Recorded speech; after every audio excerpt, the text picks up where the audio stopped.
Walikula pesa ya Uhuru Kenyatta sawa sawa. Mimi najua kama katibu mkuu, pesa nyingi ambaye tulifanyia campaign ilikuwa inatoka kwa Mheshimiwa Uhuru Kenyatta. Alitusupport kihali na mali, ni ukweli.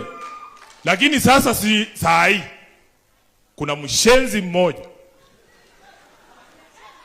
mmoja ametambua kwamba kuna ubaya ya pesa ya Uhuru Kenyatta. Nataka niulize Junet. Wewe Junet, pesa ya Uhuru ilianza kuwa mbaya siku gani?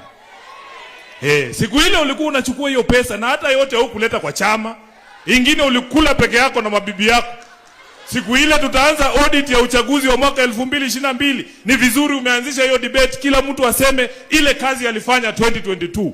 Wewe ulikuwa unakula pesa ya Uhuru, badala ulipe agents, ukaacha hawa kina Wamunyoro wakatupiga 10-0. Saa hii tunalia huko nje. Kama sio wewe Junet, tungekuwa kwa serikali. So mimi huwezi nitisha bwana. Hawezi kunitisha. Wanasema Nairobi, ukipata sponsor mpya usianze kutukana ule alikutoa kwa bed sitter.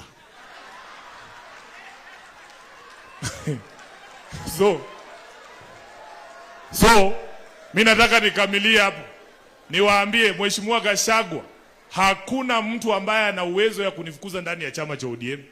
Wewe tulia tu. Sisi Waluya tunasema mkienda kuwinda mnyama ambaye amekuwa akikula kondoo, anakula kuku yako, amuendi wote kwa laini moja namna hii. Sijui kama mnanielewa. Mnanielewa? Wewe ingilia hii pande, akifikiria ni wewe, anasikia amepigwa mshale ya kifua. Anasikia mwingine amemshika shingo, mwingine amemshika mguu, kidogo kidogo fisi wapi? Chini.